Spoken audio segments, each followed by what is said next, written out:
once we start receiving the offers, then it's like a communication with the student and the family that is involved all the time.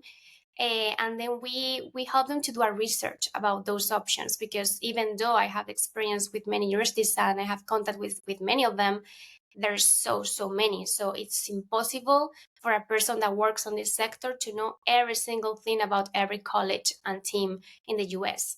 So since I know that that's not possible, I'm going to help you, and together we're going to do a research of all the things. Like I said before, does this college have tennis courts, indoor tennis courts?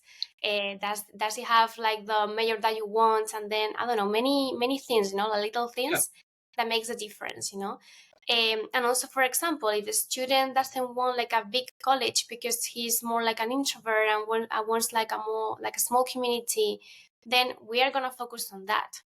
Once we have the offers that the student wants to follow, we are gonna fight so much for those scholarships to get them as much as possible, then we help also with all the documentation, like the admissions, all the communication with the college. It goes through us, because we also know that English is not the first language for many students and families.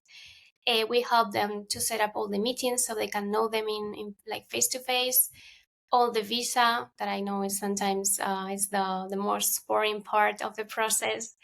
And then also, once they are going to travel there, we help them to set up, another thing that I remember in my experience is like I end up in Iowa at 9 p.m.